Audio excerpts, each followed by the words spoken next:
Look, I almost gave y'all another 30-second intro, right? Trying to get my little stuff together. Hey, y'all. Hey, y'all. Happy Wednesday. Happy Wednesday. Welcome to Mission for Mental Health. I am your host, Jackie Robinson. Y'all already know this. I think y'all know already. Most of y'all already know who I am, right? Y'all know who I am. I know who you are. Um, welcome, welcome in. I am so glad that you all decided to come and hang out with me for an hour. I got a pretty good one. I think I got a pretty good one for y'all tonight. I am excited about it. I'm really excited about it. You know, sometimes it's hard to get men to come in and talk about mental health, right? And so I'm still on my series and I'm still thinking about Tyree Nichols and I'm still thinking about his family and I'm still thinking about, everything that transpired out there in Memphis. And it's just been on me to want to talk more and more about how Black people feel when it comes to, just being Black out here in this world and having to possibly come across law enforcement. So I was thinking, like, I know how moms feel because I know how I feel as a mom. But let me talk to some dads because dads may not feel the same way I'm feel. Y'all excuse your girl. She tried to be cute. She threw that Black Panther on for y'all tonight because I got some men on tonight, so I got me some Black Panther on tonight, y'all. But I know how I feel as a mom with sending my sons especially out here in this world and the fears that I have for them as they leave out. But I wanted to hear some perspective from some fathers. So y'all, I went and found me some, and I think I found me some good dads this week, y'all. I think you guys are gonna like it and be excited to hear from them. So they got different perspectives. They are different. Their children are different ages. They are going through different parts of rearing their sons. And so, yeah, I'm gonna bring them on for you, and I'm gonna let them introduce themselves. Let's see. Let's start. So let me add them to the stream. Let me add them to. They sitting back patiently. I'm so proud of them, and they were on time too. Especially what shocked me the most was this one right here. My son, he was on time, y'all. Can you believe it? Can you believe it? My son was on time. So let me try something different here. Let me change. Nope. I think I like this view. So we're gonna do it like this. So I want you all to introduce yourself. I'm gonna give everyone an opportunity, of course, to say whatever. But first and foremost, I want to say thank you guys so much for coming off with me tonight. For one, I know y'all are busy. I get it. Everybody's busy. I know you guys are just getting off work and things like that. I so appreciate it, and I appreciate you so much for helping me fulfill my vision. I have a y'all. My goal is to get mental health spread so far, so thick, and so wide that when we say those words, people aren't looking at it like, what's that? Or I don't want to talk about that. So I appreciate you guys for supporting me and helping me bring this vision that I have together. So I'm going to start with Mike Green. And Mr. Green, if you can come on and tell us a little bit about yourself and tell us how I know you have a son. And this is about fathers with their sons, and the age of your son. You don't have to say his name if you don't want to. If you want to, that's fine too. But if you can say his age. Sure. My name is Mike Green. Married with two kids. I have a son and a daughter. My son Mason is just turned 17 this weekend. And I know you said sons, but I'm not going to leave my daughter out. She is 19 Right. and a freshman in college. That's But yeah, that's a good so feeling. well, yeah, it is. But you know what? That the nervousness and the stress doesn't go away. You know, It does not. it's always there, and you're always wondering, are they okay? So, you know. Yep. But yeah, that's me in a nutshell. Okay. And Sylvester, how are you tonight? I dropped the I blank am on my doing phone. just fine. Good. My name is Sylvester Hitchcock. I am married, a blended family, and total we have six kids, three girls and three boys. The ages for the young men are 29 and two are 21. So just speaking on your topic tonight is it hits home. it hit home real hard. Yep. Yep. Okay, and we're gonna talk about it, Hitch. You get ready. So, I be y'all that know me know I've been knowing Hitch a long time. So I'm not gonna call him Sylvester on this show. I'm gonna call him Hitch because that's how I refer to him as Hitch. All right, Tega. Hey, everybody. My name is Ortega Hodges. I am Jackie Robinson's oldest son. Uh, I have an 8-year-old boy, Zion. All you all know him. If you know my mom, you all know who Zion is. Yeah. Yep, Zion is my baby. That is me. That's Mimi's baby, as we like to say, Mimi's baby. That's Mimi's baby. So yeah, so I know when I first heard about Tyree Nichols, I wasn't shocked because we've heard it before, right? We've heard it with Rodney King when we were young. Well, Ortega, of course, I don't even know if I had you or not yet.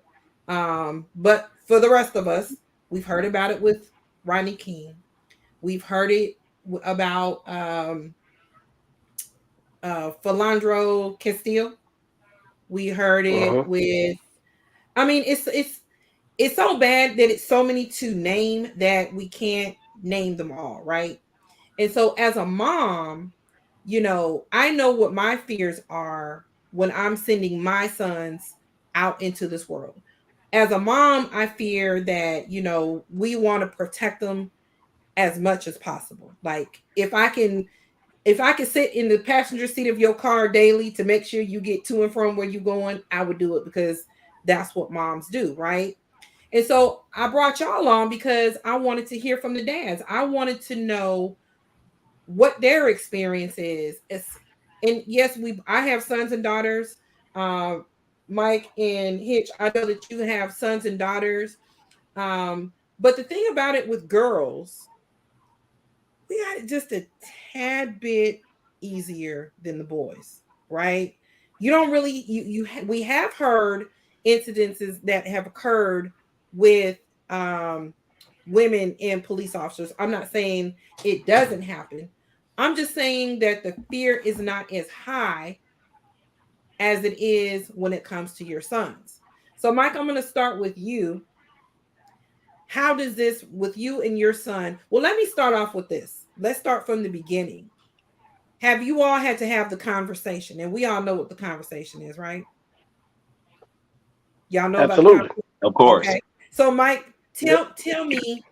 Well, let me go back. Let me start with Hitchcock. And the reason why I'm going to start with Hitchcock is because he has the oldest son. How old is your oldest son now? 29. That boy 29 years old now. Yeah. What?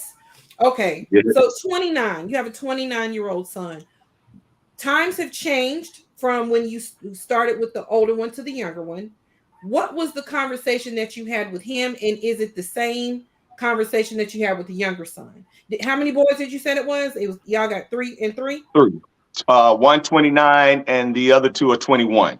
20. Okay. So what is the conversation that you had to have with your oldest son about? I mean, what is the conversation? I'll put it in quotes because we all know what it is.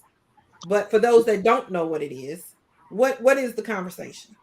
What is that Well, the initial conversation that I had with the 29-year-old, which is Deontay, was back when he was 17, 18, and he really started to drive. At that time, he was going away to college down at Georgia Southern. And of course, you look at Georgia Southern, kind of like not really a country town, but a country town compared to Atlanta. Right. And the first thing that we talked about was, number one, you're a black male. Number two, you're young. So whether it's Atlanta, Statesboro, or anywhere, you are considered as a threat. Now, back then, camera phones and video recorders as far as officers, it wasn't really as prevalent then as it is now. Right. But I just told him that wherever you go, you are looked at as a threat, and especially when you're behind the wheel, 9 times out of 10 you're going to be alone. Right. So if you get stopped, if anything happens, first and foremost, do whatever they say do. You know, even if you don't like it, just do it, because I can I'm more able to fight for you alive than if something was to happen and you wind up dead. So that was probably the basis of that conversation, was just at that time do what they say do. Now with the Right. 21-year-old, it changes because now camera phones are prevalent. Police brutality is even more prevalent now as well. So with him driving and being stopped, it changes to, of course, do what they say do, but you have to take precautions to defend yourself as well. Right. Whereas once you get stopped, first and foremost, turn the light on inside your car so they can see what you're doing. Right. Don't make any sudden moves. You know, if you have a weapon in the car, before as the officer is coming up to the car, state, officer, I have a weapon, with your window down. So of course they're going to take precautions, and you have to move even more carefully then, as if you didn't have a weapon. So I think nowadays the conversation is a lot more in depth than it would be when with my 29-year-old. Right. Mike, now that you said your son just had a birthday. Well, I know your son just had a birthday too.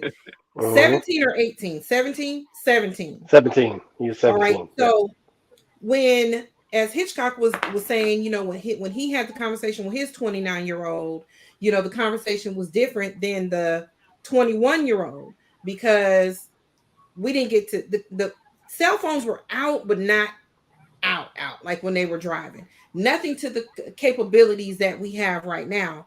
What is the Mhm. conversation that you had to have with your son, as he started to, even at as young as 13, when they want to go out with their friends, and you just sending them out there? What are the conversations that you had to have with him?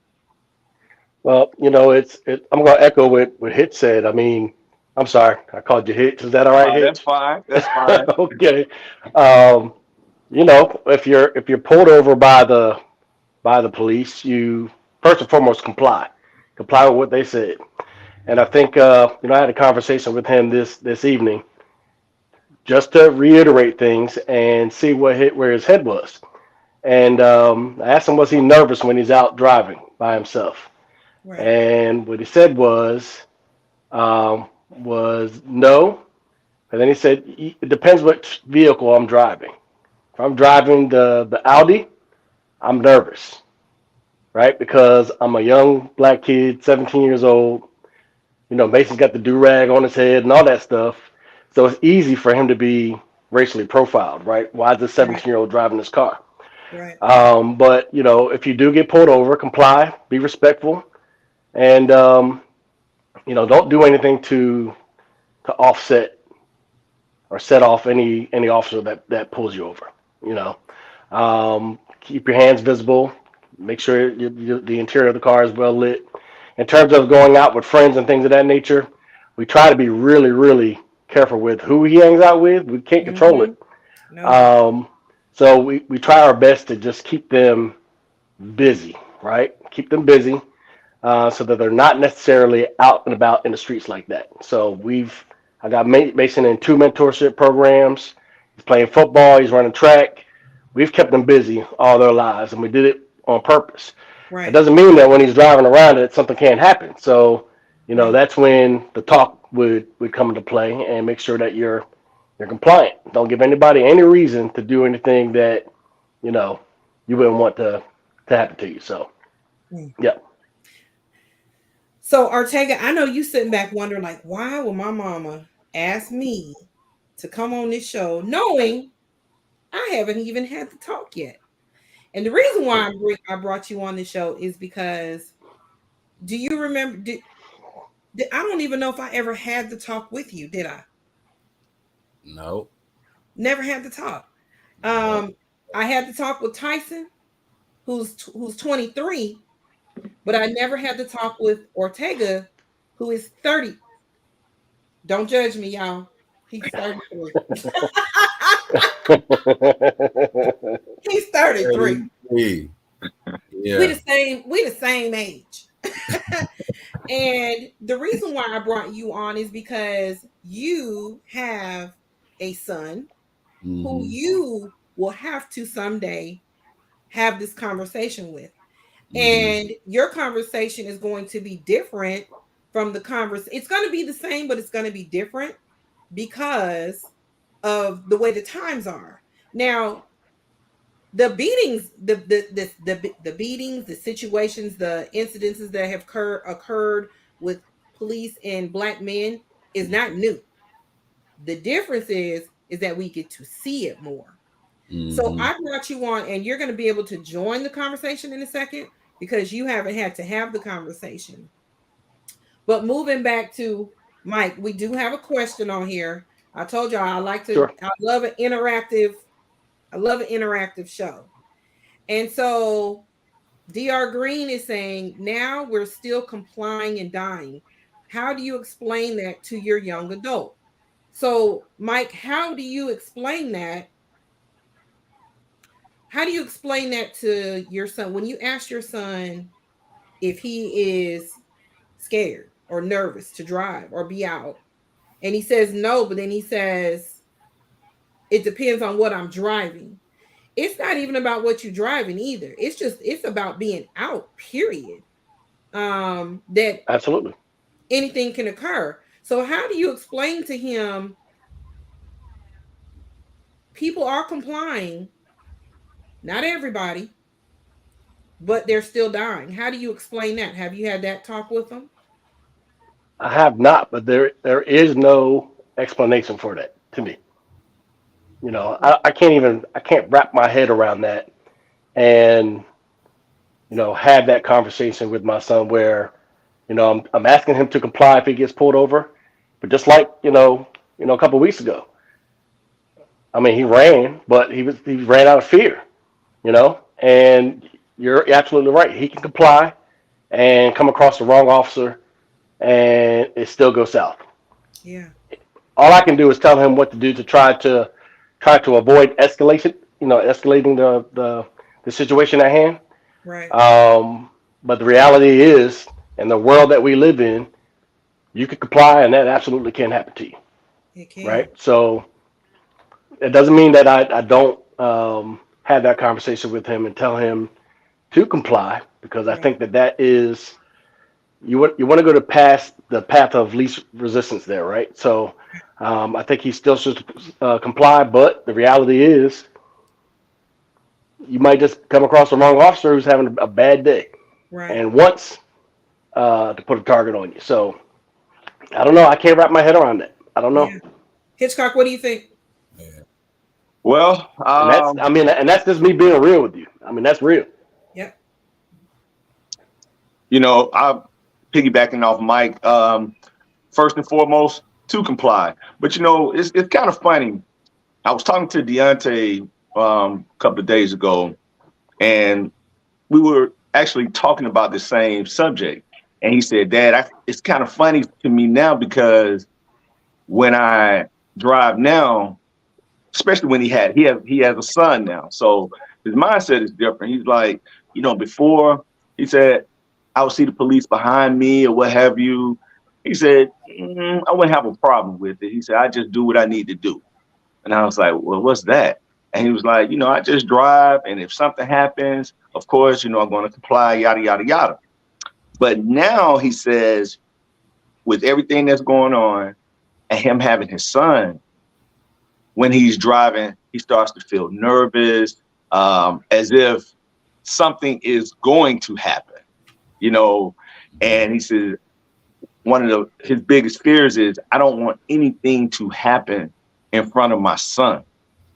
And I'm like, Mm, wow, Mm. okay, I kind of understand you on that. So I said that to say this: a lot of kids, when they see the police nowadays, it kind of activates the nervous system to whereas they aren't as calm behind the wheel as they were or are without them being there. And it kind of tends to them, they may make a right turn or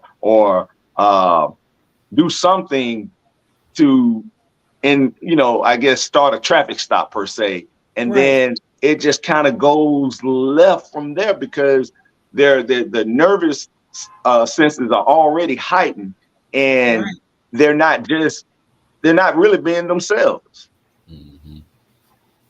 And get pulled over for nothing. A lot of times that's yeah, And get pulled yeah. over. So when you all were coming up, did your parents, do you remember your parents having that conversation with you? Nah, Ever not at have to all. have I, I never had the conversation. My father never had the conversation with me. Um, and that said, I'm going back on what you said earlier, that it's more prevalent now because we have the technology to film it and put it out there for the world to see. I don't recall. I know that it happened, but I don't recall seeing a whole lot of police brutality happen growing up. I mean, yes, we had Rodney King, Amadou Diallo, but outside of that, um, you don't see it like you see it now. Like now, it's, right, it's every other month you're going to see something, right? right. Um, yeah, so we didn't have that conversation growing up, my father and I. But now I think you absolutely have to have it. You You absolutely have have to to have it. have it. And so this is why I brought you on, son. Um, One day you are going to have the conversation. Have you ever, you've had a couple of your own little traffic stops. When Mhm. those occurred, did you feel any kind of way? Did you feel like your life was in danger? Did you feel threatened? Did you feel I'm good? Did you feel how did you feel, when those incidences, when you were pulled, I've been pulled over, I'm sure we've all been pulled over, you know, Mhm. has your feeling about them changed since you're seeing it more, or no, you just good? Well, back then, I would feel good, like I'm good, okay. Uh, What made you feel Right. good? What made you because feel good? honestly, you were my mom, and I'm not really doing anything, you know, to be. I ain't doing nothing extreme. We Right. can we can really call my mom and go on and mellow this on down, honestly, you know. But as I got older, I learned like you got to learn to move in your environment, like whatever environment you're in, you got to learn to adapt in it. So uh, I feel exactly how he explained how his son felt. I feel the exact same way. Like he took those words out of me. I don't want anything to happen in front of Zion, but I know at the same time I know how to move in the situation in any situation with the law. You know. Tyson said it's funny that you say that, and it's funny that you say that because Tyson was on last week with three of his classmates. They're all in college, right? All three of those boys they are petrified of being pulled over. Mm-hmm. Like one of them had just got pulled over like that day or the day before. They were Mm-hmm. happy that when they got pulled over, it was in front of the other passenger's mom. So she was there to, watch everything. They are petrified. But Tyson said he was not petrified. And the reason why he wasn't Mm. petrified is because he grew up in a law enforcement household. So he was able to see, you know, officers like me. And it's very rare that he saw officers like the ones in Memphis. Yeah. So Do you all think that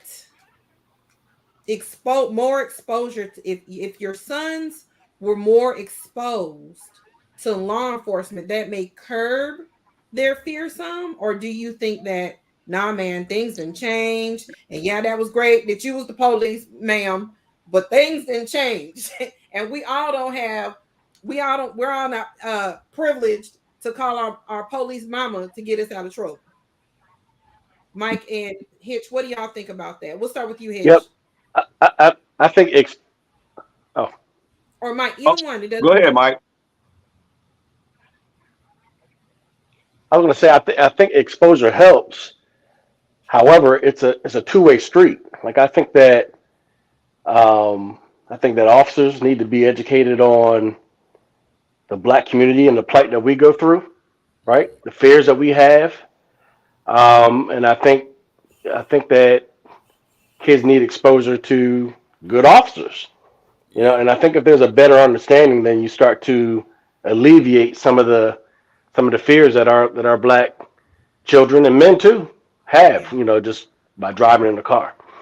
But it has to be a two-way street. It can't just be one way, where hey, I'm going to expose my kid to more police officers.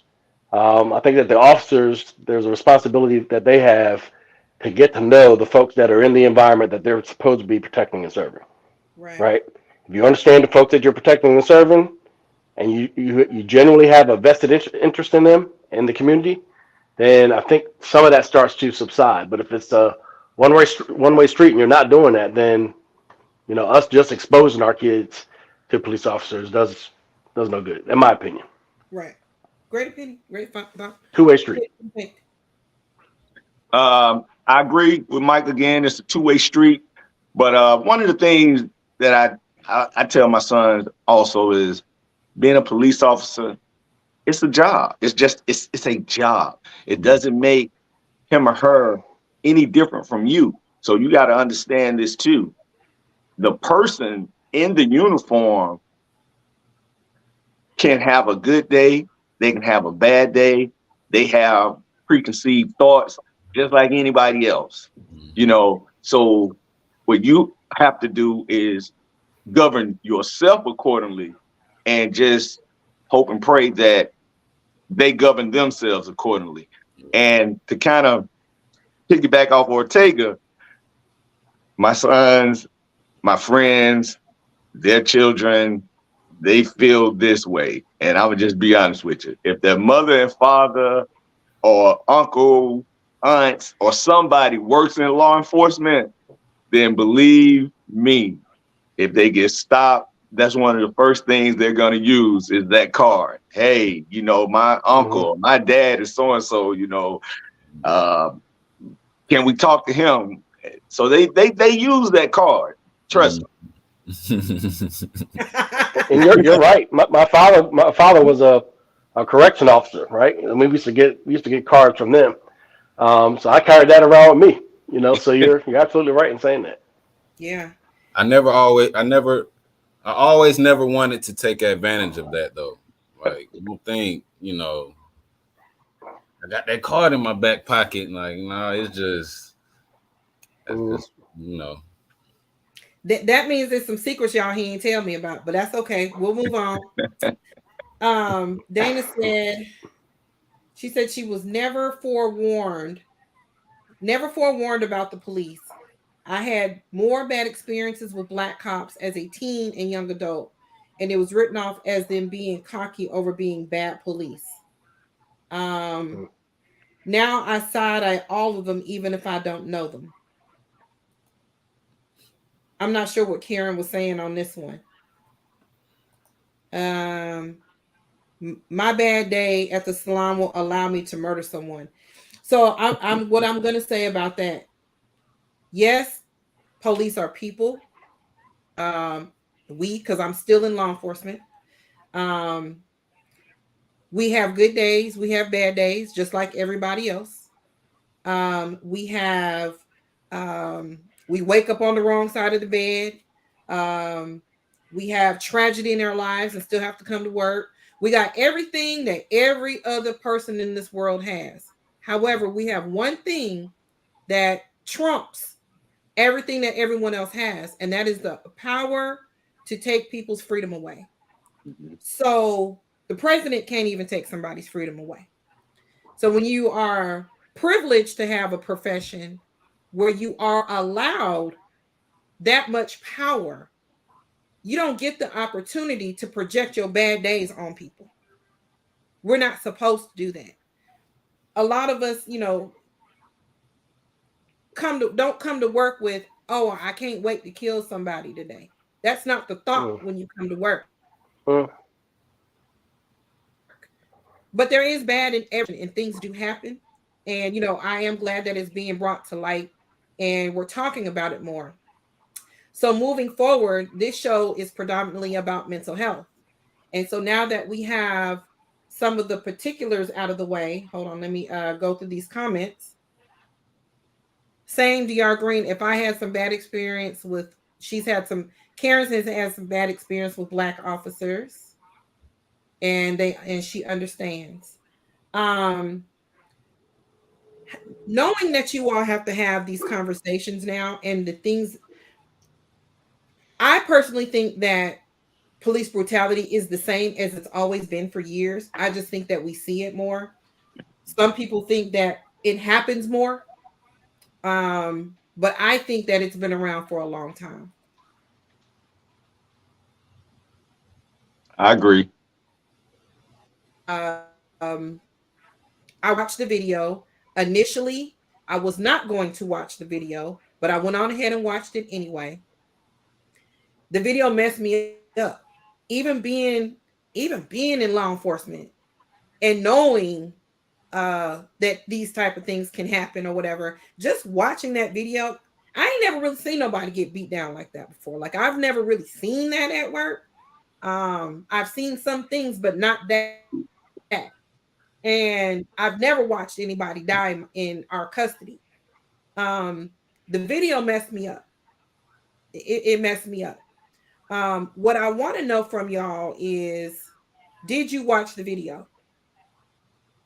I did not. Um, I How come watched. you didn't watch? Oh, Ortega, why didn't you watch the video?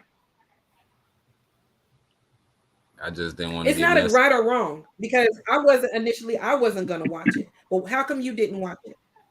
I've seen so many things on Instagram. This was just another thing where I'm like, man, I don't want to get messed up today. And I'll Oh see it Lord. eventually, but still never saw it. Not after hearing you say that you saw it, I want to see it now. But No, you really don't. Mike, did you watch the video? I did. I watched it, and it hurts. It's scary, and you can't help as a parent to reflect back on your kids and them being in that situation. That kid Exactly. was running and calling for his mom, right? He was calling Right. for his mom. I felt Mason. I felt Morgan. I know this is about our sons, but I felt both of my kids in that moment. You know, it was a very hurtful thing to watch. It was. Exactly.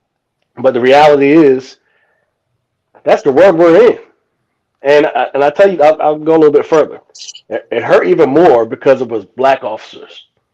We're used to seeing and hearing that as white officers, killing black kids. These were black officers, Right. predominantly black officers. So it hurt even more, And then that I don't know that there's a cultural thing to me, and I know all cops aren't bad. I know that you're one of our best friends, sisters, right? So we know that I got my friend Gene, officer, retired detective. I know all cops are not bad, but there's a bad apple in every bunch, Absolutely. and you're going to come across that. So it was just really hurtful to see that. yeah, I think he froze. Hitch. okay. I took basically what Mike and Ortega said. I agree with them both.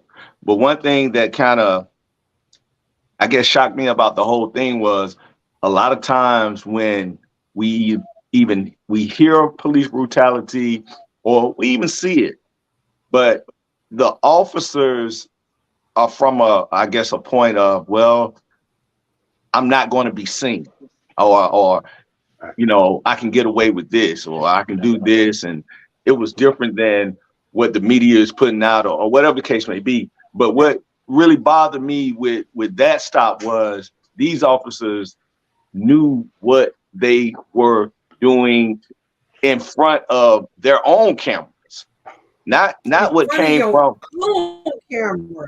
Right. So it wasn't, a bystander filming it, or, a camera on a business that caught it. They did it in front of their own body cameras. And it just was like, well, damn, excuse my language, but they blatantly, they just don't care. They didn't Yep. care. There was a So, superiority complex so, in that. so well, what that said to me was, it wasn't just bad officers. If they did that and they didn't care, that means the sergeants are bad, the lieutenants are bad. It it Mhm. it says that management is bad as well, because that wasn't the first time that had happened. That was just the first time that somebody died. Exactly. Yeah, I agree. I absolutely agree. So knowing that there's folks out here with the power to take people's freedom away who blatantly don't care, camera or not. I mean, it's a pole cam everywhere. Mm-hmm. You wearing cameras. How does that affect your mental health at all? I'm going to start with Ortega because at some point you have to have this conversation.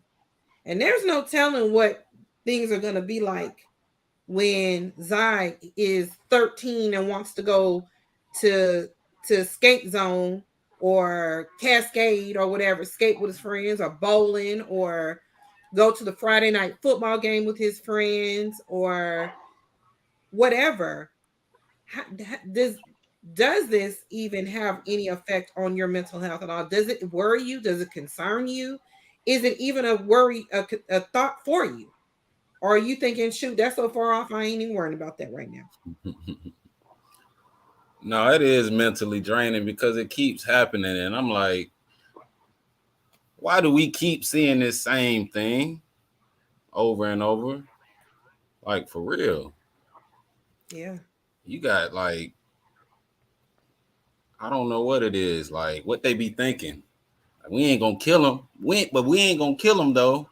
Like, some people power trip so hard that I don't even know what to say about it. I don't know. Like, you just gotta pray. You Yeah. really gotta know yourself, know your surroundings, know your environment, know how to move around the environment that you're in the situation that you're in. Uh, with Zion, I just gotta let him know and break it all the way down that the life you living is serious, man. It ain't all about playing around, and anything can happen any second of the day. Right. So be smart. Don't play into someone else's hand. You know, like, don't make it easy for them. I don't know, because at the same time you do that, and it's just confusing. It's a little confusing to me. Like I said, it is mentally draining. I think about it a lot, and I like that last video. I try not to watch it because it's so much of the mess. So we're gonna have that talk, and I'm gonna break it all the way down. I don't know how, but I'm gonna have to show them and tell them. That's why I have you on here. So you can hear from men. I can only tell you so much as a mom. I roll with my heart because I'm a mother. I mean, that's just what we do. I mean, we're so emotional when it comes to our kids. Not that dads aren't either. It's just we just be extra because just this is what moms do. And Mm-hmm. so We just extra. And what I always try to do is I don't want to, if you're a family that has a father in the home or a father involved, I don't want to take that spot. I don't want to take that from you. Let the dad do what the dad does with his son and have this conversation. So you're here so you can hear how to have these conversations. So Mike, for you, um, with everything that's going on, and now that we see blatantly how law enforcement can be, does it affect your mental health knowing that Mace is out here live he out there living his best life, and Yeah. and we're, You know, we, and we're so yeah. cautious. Does it affect your mental health at all? Does it keep you up at night when he's gone, while he's out? Do you all? I was seeing in the chat some of the moms talking about, we got Life 360. We got Life 360 on our, to keep up with them. But Life 360 can be stressful when you're Um, constantly watching what your kid is doing. yeah. Well, we've had like 360 uh, since they started high school. Even before that. Um, I don't still like 360 24/7. I'm not one of those people. I trust my sons to do the right thing and be around bright books. But the reality is, if something's gonna go down, it's gonna go down. I think a lot of it, and it doesn't hit us until it hits our own doorstep. You know, I haven't had anybody that I personally know that has had uh, an incident where they had police brutality on them, but when it's different, it hits your door, and you don't know when or if that day is going to come. You know that. So my mental health, um, trying to bog myself down with that. I do tell my son, please, every time, smart, safe. That's the thing to him. I don't ever have to police that you're hanging with, that you're doing. Be smart, be safe. Um, he can control his environment. That's all he can control, right? If he gets all over, and now you got to be smart. Again, I don't trust for some stuff. It's a panic within our own community. That's what it is. So I understand that. I get it. So all we can do is have the conversation with kids, educate them, and go from there. That's all we do. Hmm.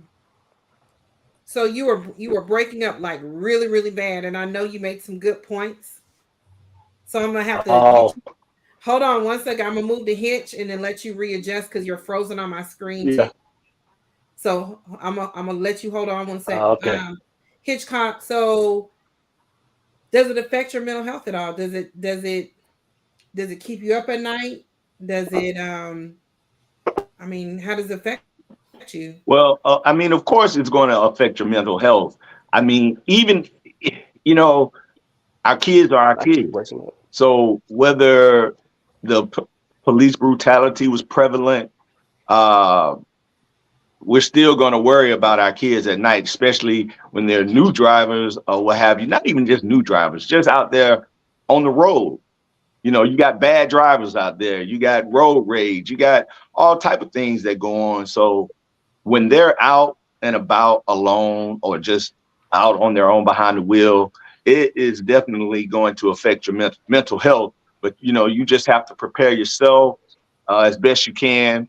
And when you have those talks with your children, you just have to talk to them and pray to God that you've done something that is going to impact them. Hopefully they listen to where when they go out there, they'll practice those things that you talked about. But it definitely what can I say? It's on your mind until they come back through that door safely. Absolutely. I agree. And it's so funny because y'all see my oldest is 33. He lives clear across town. He doesn't even live by me. I'm always worried that, something, you know, I got my other son down in the country in school, Feel better? and he's been pulled over. He's been pulled over a few times.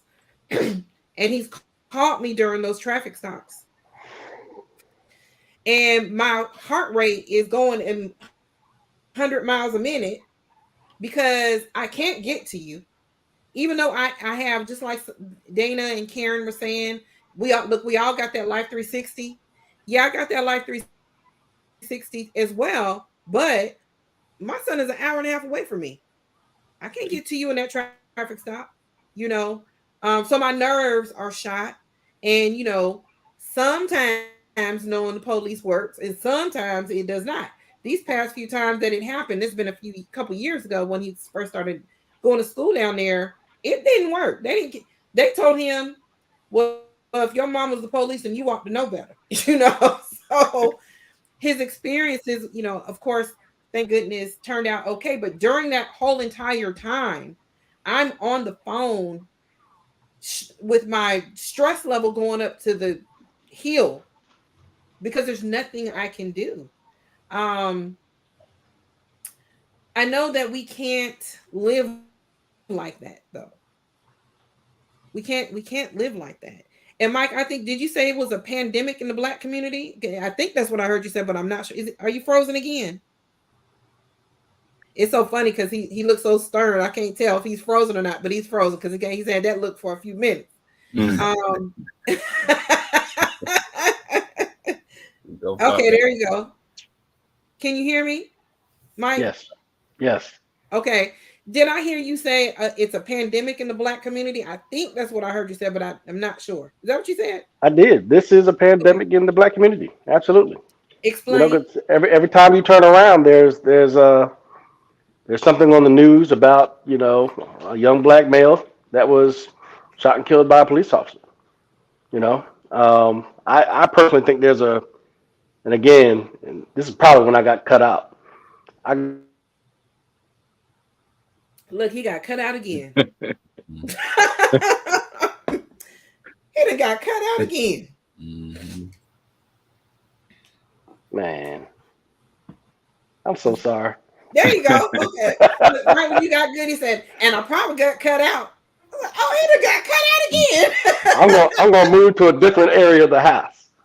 No, Let's see if this it works. is all good. Hey, this is live. This is how things go when things are live. It is all good. Yeah, so I got great friends that are police officers and good people, right? And good people. You are one of them, Jackie. You I know. am. I am. So I know I've said a lot about fearing that our kids are gonna go out there and just come across the wrong cop. Not all cops are bad. I understand that.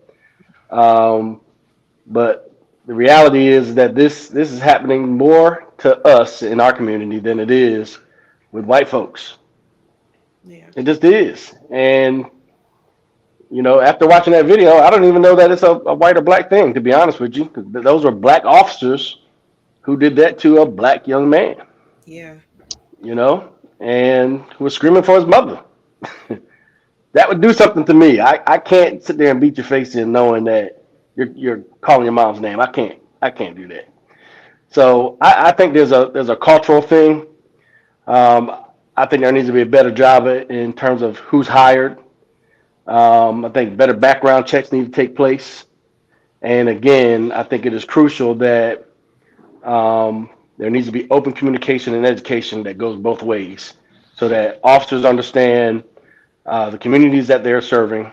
They understand black folks and don't look at them as um, just bad people that are out to hurt folks. Right. And if you go back to the start of the first police officers, right? That was put in place to combat free slaves, right? So I think it's so deep, and this stuff is just passed along. It's a cultural thing, and at some point in time, that's got to be broken. It's got to be Right. broken, and that's going to come from education.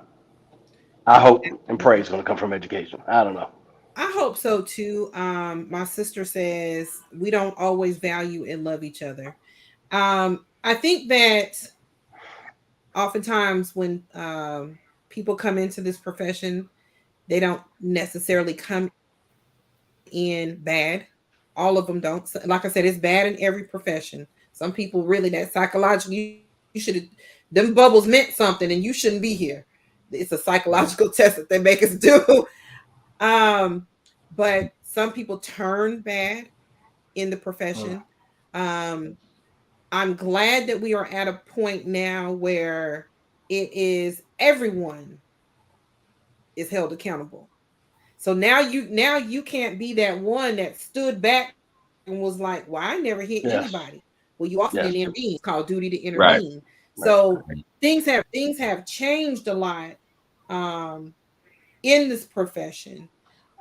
We can't unfortunately pick all the black people to just work in the black communities.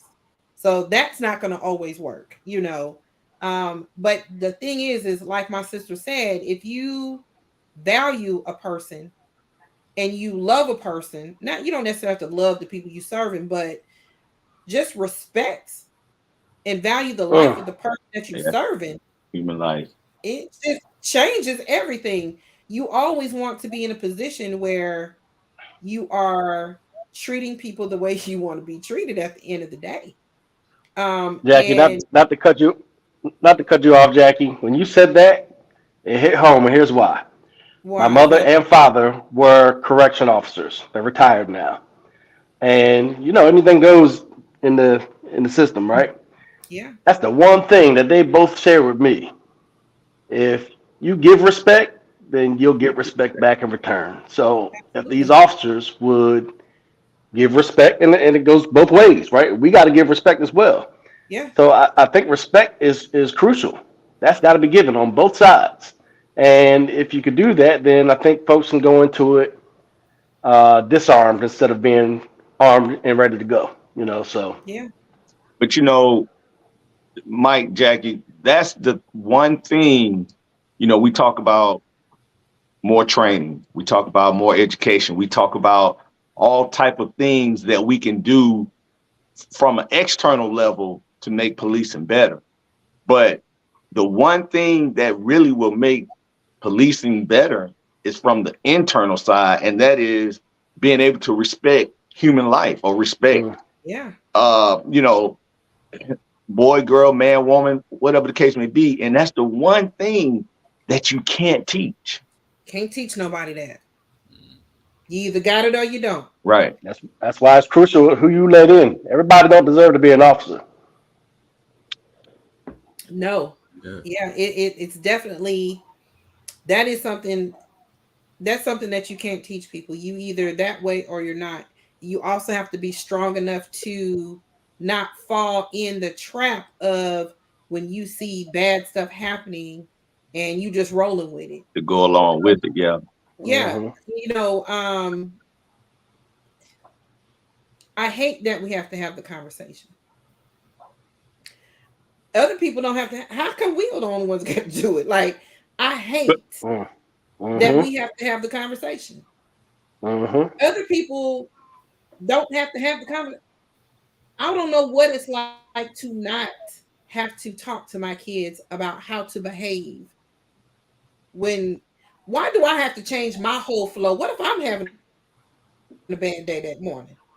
Why do I have to change my whole flow to accommodate your possible good or bad attitude we'll see just because I ran the doggone stop sign? the two things that we It's can't change is that we can't change we're men and we can't change that we're black. And we can't, the way society views us is it's been that way for a long time. And sad to say, it probably will continue to be that way. yeah, Mm. yeah, There's yeah. good and bad in And that's what everyone, but there's also a thing that, well, whether it's history, tradition, or family values, or what, however we want to say it, um, We've been preaching this for a long time now. I mean, Rodney King was what, 20, 30 some almost years ago? Yep. And we've been preaching this since then. Everything has gotten better. Training has gotten better. Technology has gotten better. Everything has gotten better except the mind. And When it what's comes in a to us, person, what's in a person is what's in a person. A lot of that comes from growing up, comes from neighborhood, it comes from a lot of things. So when you get in that job, yes, we want, everybody, we want officers to do the right thing. But I mean, like I say, it's sad to say, in 20 years from now, we'll probably be preaching the same thing. That's sad and scary, brother. It really is. It really is. Mm-hmm. That's sad and It scary. really, really is. Like I say, you can't, and it's not just, it's a mindset. It's a mindset. We could get inside of a person's mind, inside of an officer's mind, and just let them know, listen, regardless of what your day is like, I don't care if your wife just left you or whatever the case may be, you still have to come here and do the job that you were sworn to do. absolutely. Knowing that you have the power to take freedom away. But one thing I'll say this to Jackie and Mike, Ortega, and everybody watching, when those officers go into roll call, that needs to be outside of what beats you're going to and what's happening in this street or what's happening over here. That's one of the main things that needs to be talked about before you go out on your beat, is regardless of what is going on in your mind, in your head, you have a job to do. If you are not prepared to do that job, do not walk out of that door, jump in that car, walk that beat, or whatever the case may be. You got to be honest with yourself and knowing that I'm ready to go out here and do the job that the public, I'm sworn, to do. Right. Right. And that's any profession. But Right. when, like Jackie, like you said, when you got the power to take somebody's life away, not just Right. put them in prison, take somebody's freedom, but you got the power to shoot somebody where they stand, Yeah. right? Or beat somebody upside the head until they are no longer living. When you got that kind of power, bitch, what you're saying is absolutely right. Right. And I think if more people did that, then I don't know if it would solve everything, but it would help out for sure. It's a start. It is a start. You know, it's not an easy profession. Um, it's not an easy profession, and I'm sure, I'm hoping to get some officers on, but when I finish up the series, so they can talk about how these situations impact everyone, because we're all not like that. Yeah. But these situations impact all police agencies, because I may, I don't pull people over anymore. That's not my job description. But something as simple as wanting to pull you over to let you know, hey, I know you can't see back there, but your brake lights are out. Now, I just wanted to inform you that causes so much stress in an individual. Just like that. It causes so much stress, and they do just like how you all said. I was doing the right thing, and then I started getting nervous, and now I'm doing the wrong thing, and now the officer pulled me over. Now I'm fidgeting. Now the officer's wondering why you fidgeting, when all I wanted to do was inform you about your brake lights. All I wanted to do was tell you about your brake lights. But people are so scared, and our sons are so petrified. Well, it seemed like everybody's son but mine are so petrified about being pulled over. Now, my son may have gotten on here, the other one, and said He's not nervous. He is nervous because that's why he calls. If he wasn't, Mhm. he wouldn't call me. But most people's heart rate goes up the most during a traffic stop. And our boys are out here. They're out here. It's a when things like that happen to Tyree Nichols, it affects all police agencies. Now we all look bad. Everybody looks bad. Right. I don't even pull people over and people turning their nose up at me. And I don't even do that job, nose, Yeah. because people are looking like you might be. I just saw 5 black officers beat another black man. You probably one of them too. In that Yeah. gang y'all in. That Yeah. organized gang you in. That organized, unorganized gang, blue gang you in. You know. So um there has to be something. You're absolutely correct. I'm hoping I can bring some police officers on here to talk about that, because if they're educated in knowing. I got 3 dads on here, 3 black men on here telling me about the conversation that they've had with their kids, even though my son hasn't had it yet. The fear they have during traffic stops, educating their sons. Have your driver's license in your left hand and your registration and your insurance. Just already have it out. Turn the light on. Make sure your hands are on the steering wheel. Make sure you're doing this. When you got to give all these rules just for a traffic stop, you already know that officers need to know, hey, these people are feeling like this before I even get up to the car. They are already practically peeing on themselves before I even walk up to their car because they're so scared. So scared. So I absolutely agree. And I appreciate you all for giving me some of your time this evening. I always like to end with some closing remarks. Ortega, I'm going to start with you. Do you have anything in closing you'd like to say about our topic tonight? I appreciate being here tonight, learning from you all, uh, soaking in game for my young 8-year-old when it comes time to have our talk. So thank y'all. Thank you for having me, Mom, tonight. And I appreciate you, Mr. Mike Green and Mr. Hitch. Good No seeing y'all doubt. too. No doubt. You too. Giving my baby some education. That's why he on here. Mike, do you have any closing remarks? Um, thanks for having me on here, and thanks everybody for participating. Jackie, I feel bad for you and other officers. You know, I do, because it's like you're damned if you do, you're damned if you don't. Yeah. But again, our community has been through so much. I try not to place judgment on anybody. I just try to do the right thing. But our community has just been through so much.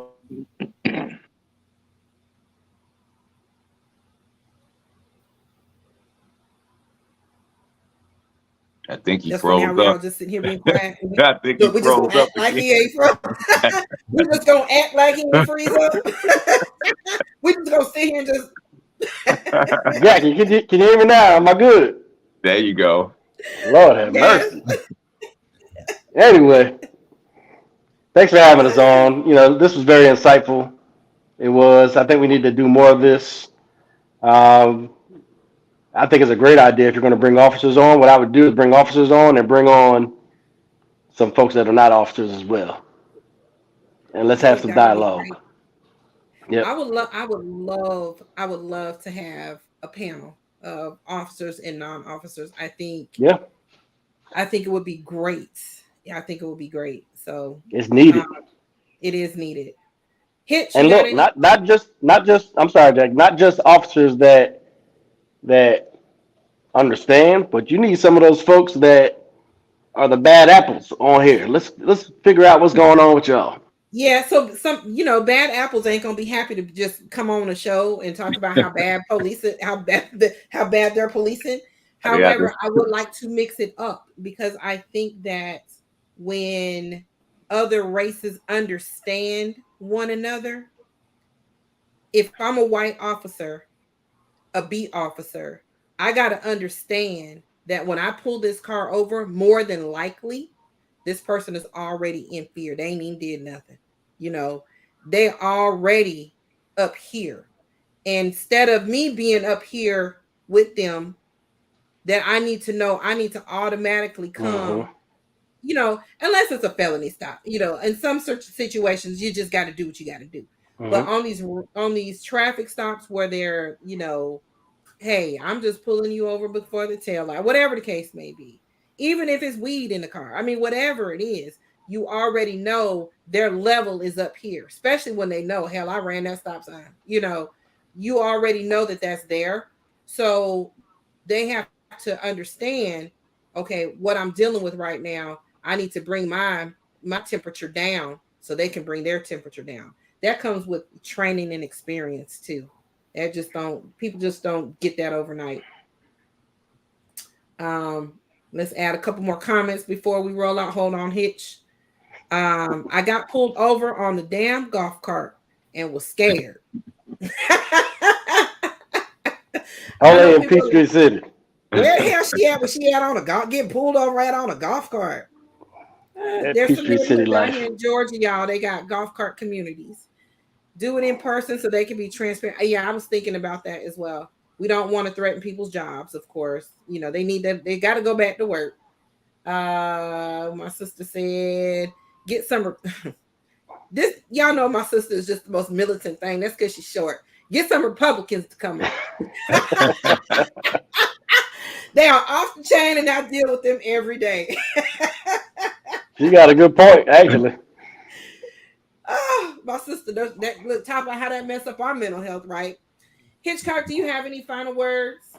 I want to thank you for allowing me to come onto the forum. I want to thank Mike and Ortega for being here as well. Um, Last thing I'll say is that forums like this are great. There needs to be a better community police relationship, and we have Mm-mm. subdivisions now. We don't have like say neighborhoods like we used to have. We have subdivisions now, and just like we have PTA meetings in school, I think that on a monthly, if I'm gonna just start with monthly, there should be some type of meeting between officers and those in the subdivision to get a better understanding of what people are thinking and what the officers are thinking as well. That the relationship can be so much better. We just have to make time to do it. Yeah. When I worked for the Cab Police Department, we have that. Um, the issue was getting people to show up. Hmm. That was the issue. So we would have these meetings. Um, they're open to the subdivision, open to the community. Hmm. Particular subdivisions will host them, but it's the thing of getting people to show up, and don't just show up one time because you mad. Show up more often so that way we all can work together. They always taught us that the community are the eyes. Right. We don't see everything. The community is the eyes. So you need the community to help, right? You can't police without the community. You got to have somebody who said what this is what's going on in my neighborhood that y'all need to know about. And, You got to and have those people. and not to cut you off, Jackie, but we're not going to get a solution overnight, but we just No, need to start doing things, I guess, to try to work towards the solution. right. I agree. I absolutely agree. All right. So I got the closing remarks now. First, of course, as I have said a few times already, I want to thank you guys for giving me your time and coming on and helping me with my vision. My vision is to speak to the mental health community. Mental health does not have like one face, it comes in different forms. We never know what affects people, what makes people, what is the trigger. The trigger may be, you know coming in contact with the police, right? And so I wanted to bring men on here to talk about um how this this relationship between the police, black men and their sons has an effect on mental health, and it does, because it causes us, it can cause stress. Traffic stops can cause triggers. Traffic stops that were nothing can turn into something huge. So I just wanted to just start the discussion some kind of way. I didn't know how this series is going to play out. I'm still working on this thing, but I thank you guys for seeing my vision and what I'm trying to do for our community to bring awareness to mental health and mental illness. And so, with that being said, if you ever would like to be a guest on the show, you can always email me You better at get on. missionformentalhealth@gmail.com. Yes, tell my friend, come on. Tell my sister, come on here. You can always email me at missionformentalhealth@gmail.com. I check my email all the time. You can follow me on all forms of my social media. If you don't want to hit me up on the email, hit me up on the Instagram, Facebook, whatever. I'm trying to get the Greens to teach me how to do this TikTok thing because they got that thing on lock, y'all. So I got to learn how to tickety talk so I can get some more publicity out here. And as always, please subscribe, like, and share. My goal is to get this forum out as much as I can. The more people that subscribe, like, and share, the bigger my viewers go. Y'all know how this algorithm thing works. The bigger my viewers go up, and more people are able to jump on, share their stories, because you know what I believe, healing is in the conversation. I say it all the time. Healing is in our conversation. So you guys have a great week. I'm gonna get you three to stand by for me while I end the broadcast. Okay, hold on one second. And for the rest of you, I appreciate you for watching, and I will see you guys next Wednesday.